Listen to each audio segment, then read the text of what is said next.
Hi, it's Gadget UK here again. Another parcel from the amazing pa1mer. I think his first name's Rich, actually. Atari ST, but at this point I don't know what's actually in it. What model it is, if there's anything in here, accessories, etc. I don't know. This is how to package stuff. If every person on eBay packaged things this way, nothing would ever get damaged in transit. It's got the same sort of weight as like an Xbox, one of the early Xbox 360 PSUs or something. It's unbelievable how big that thing is. So it must be the early modelling, because that's the one that had a separate power supply. My cousin Winston, that's where I first saw an ST, and this is what he had. He had the one that had, I think it had a separate drive. So I mean that could be a complication, because I'm not sure he's included that.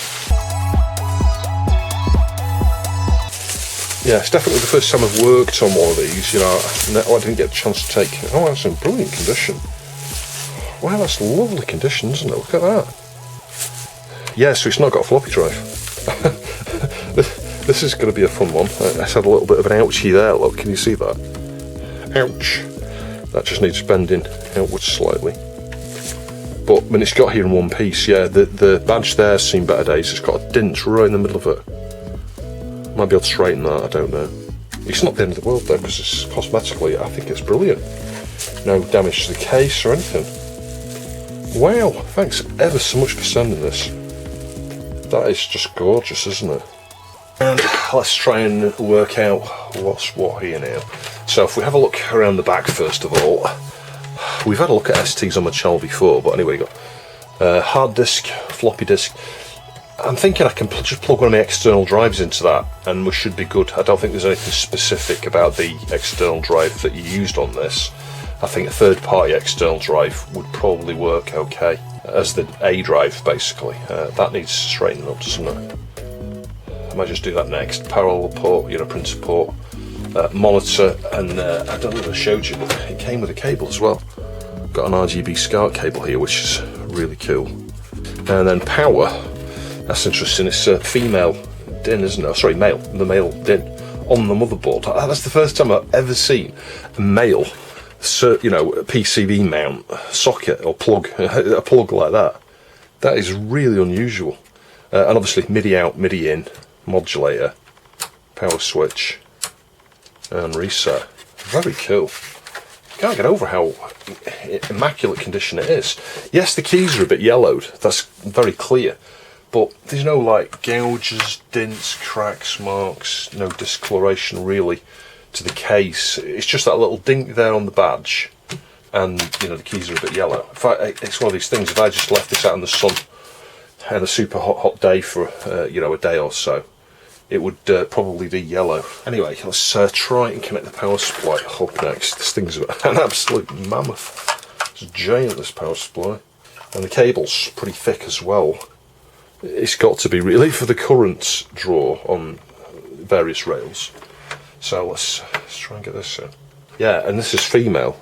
Again, it's unusual to have female on a connector like that. I guess they were trying to limit the risk of you plugging it into something and blowing something on.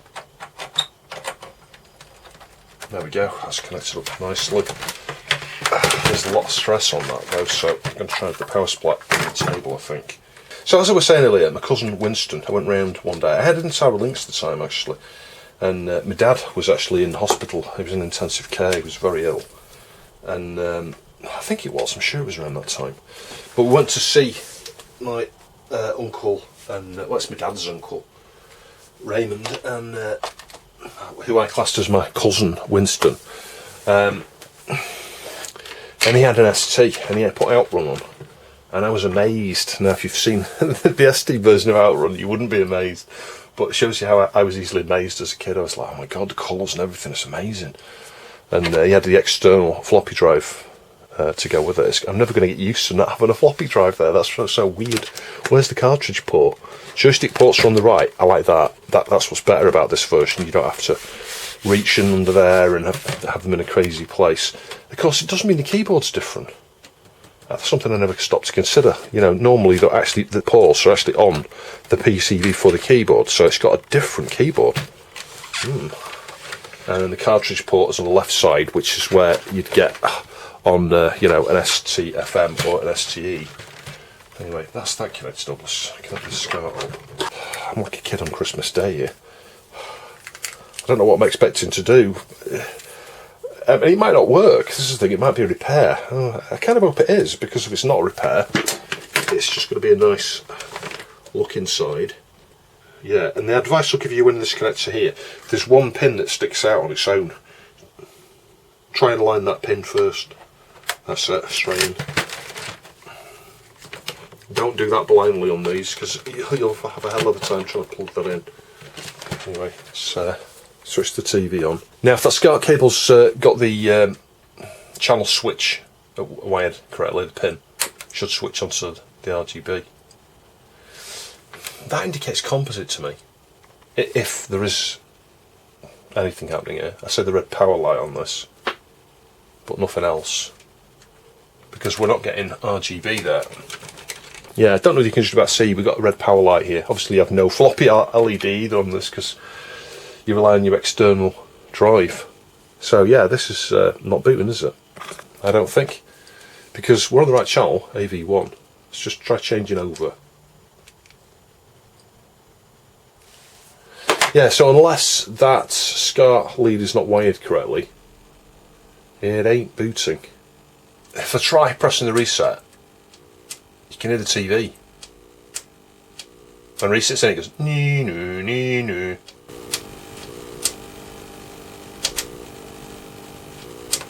So we're getting some level of processing there, but nothing. That's really strange, isn't it? I might have a look at how that SCART lead's wired. And in fact, I might just fall back to using RF. It might sound like a crazy thing, but we don't know the state of play with this RGB lead, do we? We don't know whether it's got faults or whatever. I've bought these, I mean this one's from Retro Computer Shack, but I've bought these from companies, similar companies, not that necessarily that company. Companies in the past said this is a perfect, really high quality RGB SCART lead, and then you connect it up and it doesn't do anything, and it's composite only, etc. And then you inspect and you're like, oh my god, it wasn't wired properly. So I'm not saying that that company's like that, because you know what, I've got a few of their leads and they're really good. But it could have got damaged. It could have been bought as faulty. I honestly don't know. So switch that back on again if I can find the switch. And then I'm going to go into, oh my god, how do you do it now? TV. And then I'm just going to do a channel scan thing. I am of course assuming that one of these will boot without a floppy drive connected. I'm sure it will. I'm sure it would just give you a blank desktop that's not booting. So we may as well switch it off and take it apart, I think. I mean, I could measure voltages coming out here. Well, you can't. You can if you stick your probes into there. It might be easy to measure voltages from the board, so let's just get it on the bench upside down here and carefully go inside it. I'll get the wrist strap on in a minute. If you do like these videos, please give the video a like. 95% of my views are from people that aren't subscribed, so also do consider hitting the subscribe button down below and the bell icon, which will give you notifications when a new video comes out.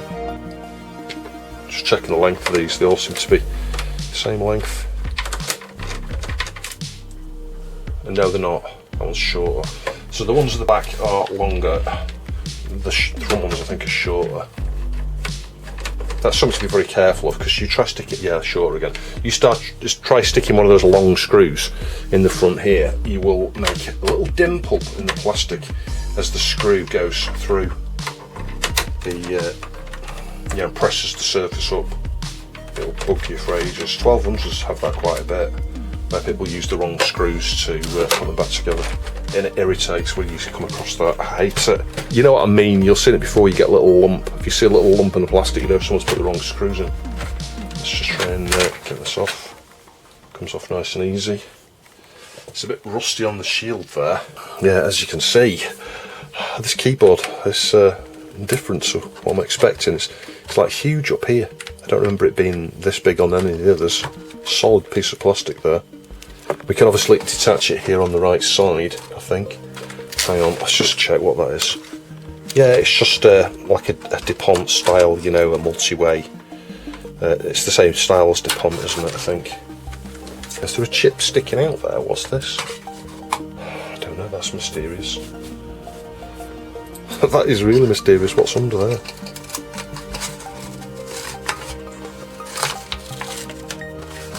What the heck is that? We're going to destroy this now, it's going to be something key. I don't know.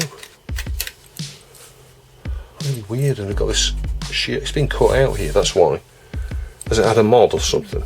Or is this a factory mod? I don't know, that's weird. Maybe there's something metal under that keyboard. Oh yeah, there is. Underneath the keyboard's metal here. So maybe they didn't want the risk of that shorting on there. Very interesting. So, we've got screws around the edge here. Let's get all of these out, making sure to not mix them up with the other screws. I'm going to put those in a separate little tub here. And check the length of those as I take them out. I think they're all the same length actually. Yeah, we've got another chip poking out here, look. I'm not even sure that's in right, it kind of looks crookedly aligned. Could be one of the TOS chips. Yeah, and good old Atari fashion, these clips need all straightening out. I did question why they even bent them. It's like when I put this back together, I'll put the screws in. What's the point in bending these? Yeah, or it pulls the shield just a little bit flatter at that point, but why bother? It just makes it a bit painful to get in and out. And the shields, you can argue, whiz, because all it's going to do is help contain heat. It might be one of the reasons why this is now not working. Something overheated in the distant past. I think we could pull. Can we pull the whole thing out? I don't see any screws holding it in.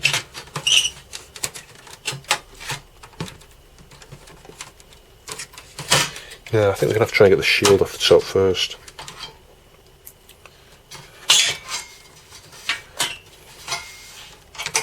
That one's snagging a little bit there. Yeah, there we go. That's the shield out of the way. So, what on earth is this? Is this some sort of RAM upgrade or something? Kind of looks like that, doesn't it? I don't know, it's like this isn't a third party thing. That's just part of this, so that suggests that was a factory mod cutting that piece of shield out.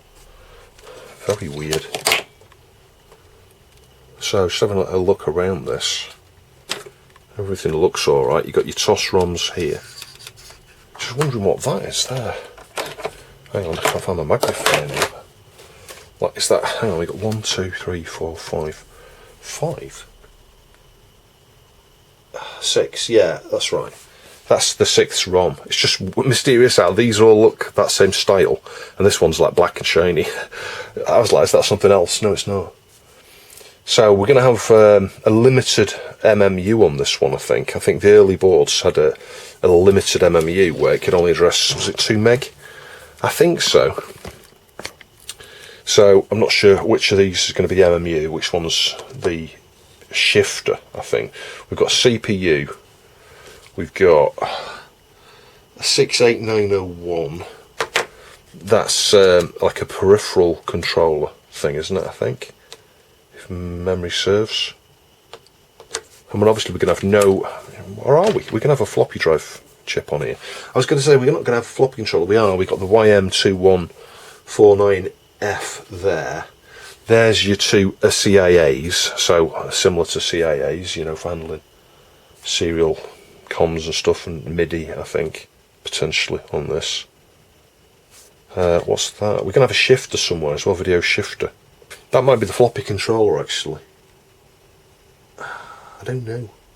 Because we've got the flop. Oh, no, it's there. That's the floppy controller, WD1772.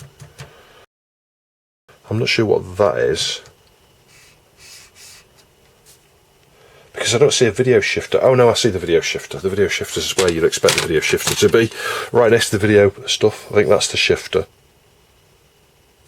What's weird is, why have we got RAM on here? Yeah, we've got RAM on there. I don't think that's factory, you know. I think that's an upgrade. I think that's an upgrade, but maybe I'm wrong. We've got some RAM here, yeah, but then we've got this mod that goes to the RAM here, and it's soldered on directly like that. I think that's a third-party thing, but I could be wrong. There's not much RAM on here, is there? Is it a bit like the Amiga where it shipped with like 256k or something? We got 1, 2, 3, 4, 5, 6, 7, 8, 9, 10, 11, 12, 13, 14, 15, 16. And then 1, 2, 3, 4, 5, 6, 7, 8, 9, 10, 11, 12, 13, 14, 15, 16. I honestly can't remember how many of these you need. And I think over here, one of these is the MMU and one of them is the glue. The glue chips are common to fail on these. That would give you what we're seeing now, a black screen. And I've got some spares, I think, so you know what, I might start by just removing the glue. I'll inspect around first. I might find the glue, remove the glue, try a different glue chip and see if it will spring to life. Right, wrist strap on. I've got my ST CPC box here, and I'm not sure all my ST chips are in here. There might be some more, I think, inside my container of chips. And I've got a number of chips here. Not that many, enough just to get me out of a pickle, I think, with trying to diagnose this, maybe. Oop, drop that. So I think I'm going to start by just removing the clamps. These are the ones we fitted onto the GBA 1000. I think I showed that in part 10, these little clips here. They're not the easiest things to get off. I did used to have a tool to get these off. You need to sort of just lift it over the edge. Like that, that's it, I think. That one's off there. There we go. Let's just have a quick look at that. Yeah, it's C025912. C025912-38. So I've got one of those. Let's just try that one. I think we've got replacements for both of these. So let's just go in blindly. Never a good idea. You should always start by measuring voltages and clocks, because let's say your voltages are wrong. Let's say we've got 7 volts instead of 5 volts. Some of the stuff in here could be dead. We can stick this in. We can kill that. But yeah, I've had enough experience over the years to tell me that I don't think it's a power supply problem. I've got no clues of that. I don't smell anything. The LED does come on. We just don't get any video. And I've also seen enough faulty STs in my time to make me go, yeah, it's probably glue. It might not be, it could be RAM. It could be anything else really. So the pins look alright on that. Let's put that one down. I can't remember where pin 1 was already. Yeah, pin 1 is down the bottom here. Yeah, it was upside down. I do remember reading the label upside down there. Let's get that in. It's got a scratch on it, that. I didn't do that. Whoever removed that from its original board must have slipped and scratched. So I'm just going to now connect power and video back up. Oh my god, that power connector. Yeah, it's lined to the top, isn't it? Yeah, top. Top power. Video. Got to try and find video again. Press monitor. Video lined to the top. Now we haven't got a keyboard connected, but well, I kind of expect that to just work anyway. Yeah, so let's just go back to AV1 and switch it on. Just put a thing on top of that. Nothing. So it's not that chip, is it? I don't think. Let me just measure voltages while we're here, because that didn't make any difference. That's marked as okay, by the way. I think I tested that on a previous ST. It might be the one that you saw last on my channel, and that was sold to Retro Marky. Thanks for buying that, Mark. So let's switch it on. I'll just move it down there so you can see it a bit better. And I'm measuring from pin, the uppermost pin on the 7/4 series there, 5 volts. So we've got 5 volts. I've tried resetting it a few times. We still get no video. Could be something to do with this. It could be something to do with this, I don't know. Let's just switch that off again. I have to find the switch. I'm not even sure that switch is working, you know. Well, it must be. We saw 5 volts. But you need other voltages for other things. Maybe it's just missing another voltage. So I think for right now I'm going to leave that one there. let's just have a look at this other one. Yeah, we can put its original chips back in as we ascertain whether these are anything to do with the fault or not. There we go, just lift it up and over. That's that one off. Put that out of the way. Now I'm hoping I've got one of these. So that was a 25915-3A. Yeah, I've got one of those as well. It's an A rather than straight, you know, without an A. So let's take this one out the same way. It's not gripping. There we go. Yeah, I didn't actually do too much markage to that. Let's put that one out of the way. Let's just check this one. Let's just check it to make sure it is the right one. Yeah, 25915-38A, and originally it had a -38, not a 38A. You can argue it's a wee bit risky sticking something in that's not exactly what was in there, but I think it should work. So I can hit the power again. Let's try it again. Now it's booting. So you know what? We fixed it with one of those two chips. I'm not sure which one. I don't think. There we go. So yeah, one of those chips was faulty. Yeah, do check your RGB is connected up to your screen. Let's swap this one back and see if it was this one. And sometimes these can just be loose. There might actually be nothing wrong here than a bit of chip creep. Yeah, that's booting, as you can see there.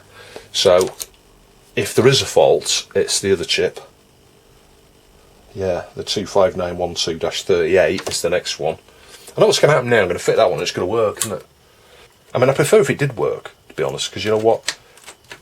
They're getting quite rare, some of these chips. So I think it was just a loose connection. It was a bit of chip creep, I think, because it's now got its original chips and it's working again. It's weird, isn't it, when you get problems like that? But that is one thing to consider with things like this, is, you know, I can feel it. I think they're just like lukewarm already. Just lukewarm. But after hours and hours of use and, you know, hot and cold cycles, then things get loose. It really is that simple. It could, of course, be something to do with that. I might have nudged away at like doing this process here. I may as well put these back on because, well, we're not doing anything with those anymore now, are we? I don't think. There we go. Heat sinks back on. And they're not just heat sinks, they hold the chips down. You can argue that should help with chip creep, but, well, it doesn't always. Yeah, it's booting every time now. Woohoo! And the other thing that I did there, obviously, was I pressed here just a little bit gently. So you know what, maybe this is kind of part of the problem here. Like maybe it's not, well, there you go, look at that, it's not very well fitted in there, is it? It just like lifts out. Oh my god, it's like a socket into a socket, and then the pins here go into that, and they've all got solder up them. Oh my god, that must be the most like unreliable design ever. You know, they solder on the pins. I'll show you on the microscope in a little bit. And of course it's very susceptible here to damage. How do you align that? It's like just trying to get that back in now is a mission. Seriously, like who did this mod? Who came up with it? Who created it? I've got no chance of getting that back in there now. I mean, maybe you just go for it with the shape of the thing and it just happens to fit. I don't know, like, is that in? I think it is, because I felt it sort of squidge in. Yeah, it just happens that it's pretty much the same shape here. So you can kind of just align it that way. Let's get power again, try it again. We're going to blow up all that RAM now because it's misaligned. I hope not. I'm going to put my fingers on top here. No, it's booting again. So, I don't know, it was either one of these that was loose, or it was this that was loose. I'm kind of inclined to think it was this that was loose, to be honest. The shifter board with the RAM. So, I guess the next thing to do is dig out one of my external drives and give it a bit of a test, really. Not much to do on this one, though. I mean, I could upgrade the version of TOS on here, you know, the operating system, the ROMs. So I've got other ST videos coming up. I'm not really sure what to do with this right now, other than clean it up. I think I'm going to recap it, because I don't normally just rush and recap something like this, but we got 1, 2, 3, 4, 5, 6, 7, 8 capacitors. They're not a bad brand, that's Nichicon. But you can see the sleeving's shrunk back on the top of that one, like that's got hot on that one. Probably as a result of it being in a shield, and obviously, you know, used a fair bit over the years. Other ideas, you know, to make this more reliable, the RAM upgrade here, I could get one of Exos's boards, and I'm not sure which way to go with this right now. You could argue leave it as stock with this upgrade, because it's a bit of history there. In terms of securing this, one thing you could do, and I did this on my original ST, is get some anti-static foam, you know, some ESD foam, stick a little layer of it there before you put the shield on, because then it presses just gently, and it's protected against, you know, static electricity, because it's that type of foam. But things warm up a bit more, that's the only problem with that. I'd be tempted to get rid of the shield, but again, it's part of this. It does actually help and assist with the keyboard. I lost my thought train there, the keyboard position, so you kind of need the shield. I've got a hard disk I can connect up to the back here, it might be that port there, and we could run things from hard disk. I can't get access to my floppy drive, so I can't test anything with floppy drive at the moment either. And you need a specific version of TOS. You really want TOS 1.04, really, upwards. This is going to be 1.02, I would guess. It might not be, but I'd guess this is 1.02. I mean, I can test that because I can connect my mouse up. My mouse can switch between Amiga and ST. In fact, I've got the adapter I made in the previous video, although it could be a bit of a tight fit fitting it in there. Certainly easier than underneath, that's for sure. So it really needs a TOS upgrade as well. So you want 1.04 Rainbow TOS, that's 25 quid. And then it's about 30 quid for a 4 meg RAM module here, if I was to go about replacing this with a new 4 meg RAM module. Assuming we've got the MMU that will address 4 meg. We might find it's the one that does 2.5 or something. I'm not entirely sure, but it is designed, the upgrade I'm looking at on Exos's web store is designed for this motherboard here. But you have to remove all of these chips here, and obviously, you know, detach the wires and things there, pull this off, stick the shifter into an adapter. You need the adapter as well. That's another 25 quid. The point is, the costs go up and up and up. We're getting away from the stock configuration. We're subjected the board to potentially a bit of, you know, heat and trauma in terms of removing the RAM. You can argue a modern replacement would be more reliable than this RAM.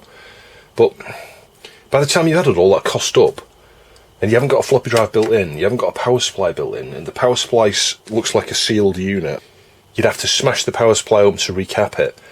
We're just going down a rabbit hole, aren't we? And it's like, I don't need an ST.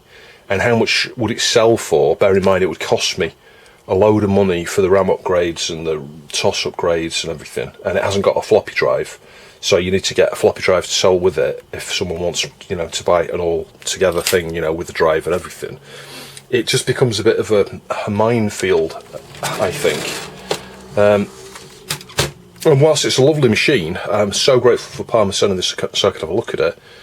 I just don't see the point. I think it's just spending money for the sake of it. If you were looking for an Atari, you know, you want an ST in your collection, something you want to use regularly, this is perhaps the worst one you could go for. I'm just going to put that in the middle there where the thing's sagging down here, and I'm just going to leave it upwards like that, just gently. Yeah, that's straightened out somewhat. It could do with a bit more to the left side here. I'm being careful not to get the pins here. Just get it on the outer side of the socket and then just a gentle press like that.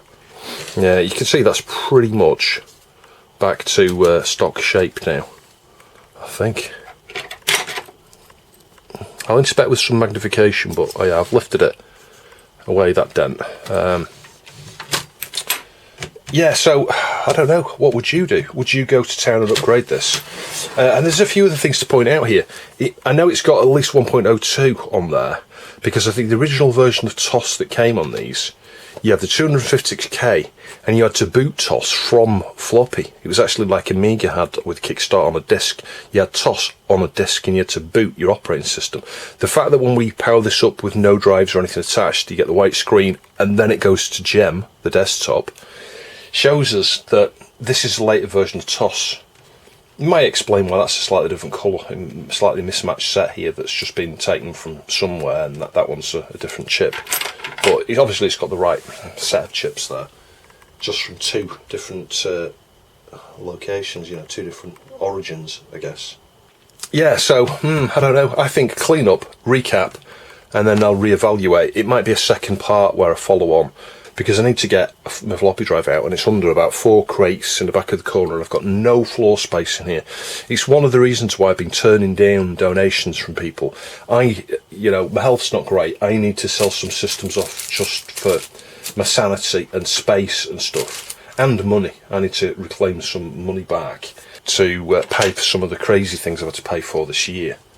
So right now, I'm not sure what to do with it. I think we'll just try and get this out of the shield. There is the odd screw. There's a screw there, look. When I say the shield, I mean the base. It's screwed. There's a bottom shield as well. But if we get these screws out, get the board out, I'll clean the board up, but we'll also recap it while we're here. There's another one there. This explains why I couldn't lift it out, because there were these concealed screws, all the same length, quite short ones, holding the board into the case. There we go. I think that's going to come up now. We've also got this wire here that goes underneath, probably to the MMU area somewhere over there, I would assume. Let's just carefully just put that down there so we can peel this off. Yeah, so you've got the shield, but you've got like an isolating piece of card or something there. Is it hooked on there? What's going on there back? I think it's just yeah, it's the shape of this here. Yeah, I'm not sure you can see, but it's the shape of this bit of metal here is just not going through its little gap. So I'm just squashing that flat. Hopefully it'll come out now. Yeah, there we go. Board's out. Put the board there a sec. Yeah, so you've got this isolating bit of card here, which previously was glued down. You can see that. The glue's got all weird. So, yeah, I may as well get the base out of the way now. You can have a quick wipe around that. There's a bit of dirt or something back here, but it's not too bad. Lots of fluff landing on the bench, look. So, let's have a look on the underside. Yeah, that must be the MMU then. I'm guessing that's the MMU. This chip here. Because that's where the RAM upgrade's going. Some fluffy solder points on this board. There's like a particle of solder, I'll show the microscope, a particle of solder there, stuck on the PCB. And just 1 or 2 solder points that don't look so clever. And there's a fixed trace there. I wonder if that's a factory fix. Yeah, I'll show you on the microscope. And a few factory wires here. And components of resistor fitted there, resistor here.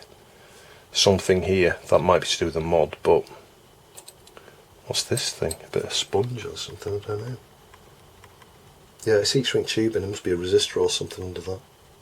Here's that little fix. It looks like maybe a factory fix. It could have been when it was upgraded, someone broke it. I don't know, but anyway, we'll look at that more, I think, in the next part.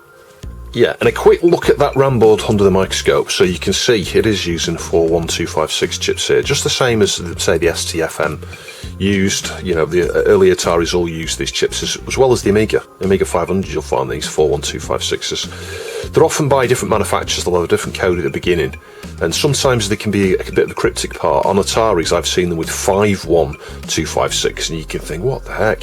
And it's just like an Atari part or some of the manufacturer, and the speeds can vary as well. Like you find -12s, -15s, etc. Sometimes -10s. So yeah, we've got 16 of those chips on here. The PCB looks reasonable quality. You can see little individual like turn pin things have been soldered on here, and I'll show you the underside. Yeah, flipping that over, you can see what I was talking about here with the pins that go into, if I just get focus, the shift socket. Yeah, the solder coated. Yeah, not someone soldered obviously them in, but the solder has inevitably gone up the pin, and that can be a source of bad connections. You can see that one's flattened there because there's so much solder on it, it's gone flat. yeah, it can be a source of bad connectivity when you push this into a socket. Look at this cap here as well, a cap like strewn right between the positive and negative side of that there, all the way across. Yeah, just rotating this around on the bench here, you can see this has been manufactured by AS&T in 1986. Yeah, the solder's not flowed very well on a few of these chips. Does it, like on the top side there? That looks like it's not even connected on that side. But obviously it's soldered on the other side. And we've got 3 resistors here. I'm guessing, and it says they're RAS, these are going to be, yeah, your RAS connections. So out of this connector here, 3 of the wires that go to the underneath of the MMU, those are going to be RAS connections, I think. And the reason why the shifter is the target for something like this, my Marpet was the same, and I've seen lots of upgrades. I did a number myself back in the day when I was in the trade, upgraded a good half a dozen STs with various upgrades that people brought in. You know, they would say, can you fit this to my ST? And they always went in the shifter, underneath the shifter. And I think it's because some additional address lines are there. And you may have some of the connections and things. Obviously you've got power and ground and stuff. And it just made sense to stick this in there to pull your additional address lines. And then you just need, you know, maybe 2 or 3 extra wires, or 3 wires, I think, for your RAS connections to be able to address that additional RAM. Sometimes you had to do mods to the board as well, certainly in the STFM. You'd have to cut a trace or cut, you know, change some resistors, fit a few resistors. It varied quite a lot in terms of how each ST model was upgradable, if you see what I mean. The STE, you can argue, is definitely the easiest machine to upgrade because it had generally 30-pin SIM sockets, I think, if not all of them, I think, and the STs all had 30-pin SIM sockets. And that's something else just to talk about here in respect to the RAM. The RAM chips that are on the motherboard there are pretty much the same as these. It might be a different model, but they are 41256s. Not all STs have that type of RAM. Some of the models, certainly ones from France, had like an SMD chip, you know, and it might be the 44256. I upgraded 1 or 2 of those in the past as well. So there are a few different, well, a number of different revisions of the Atari ST motherboards. Certainly the STFM. I'm talking like 6, 7, 8, 9, 10 revisions. There are a lot of different revisions. And amongst those different revisions, different types of RAM that are used on some of them. But for the most part, they have 41256s. Yeah, so a huge thanks to pa1mer. I really enjoyed looking at that. Yeah, so I decided to break these videos up into smaller parts that are more manageable. There'll be another video for patrons and YouTube members in the next sort of 24 hours, really. So post down below what you think I should do. Shall I upgrade this? Shall I recap it? I don't know, I've got a few ideas. Yeah, let me know down below what you think I should do. If you want to see more amazing Atari ST channels, do check out BW's Techno Shed. He does some amazing work on the ST and the Falcon. Yeah, there are links down below to his channel, but as you can see from his page here, he's done some recent stuff on the Falcon, but he's done all sorts of different things with the Atari ST. You could roll your own power supply. He's done that actually for his systems, his Amigas and his STs, I think. You know, you can use an ATX power supply and, you know, feed your own connections to these machines. So in terms of that big black power brick we got with this one, we can't get inside it. Yeah, you could replace it with, you know, like an external, you know, ATX power supply or something. And if you're interested in the Atari ST range of computers in general, please go and sign up to Exos, his forum there. He has a web shop as well where he sells various upgrades and mods and parts and things for all the Atari range of computers, well, the ST range Falcons as well. But there's a lot of Atari ST experts over there, Stephen Leary included actually. So yeah, do check out the Exos forum. Links will be down below for that. Hopefully you found it interesting. If you'd like to support the channel, please see the Coffee and Patreon links down below. I'll catch you in the next video.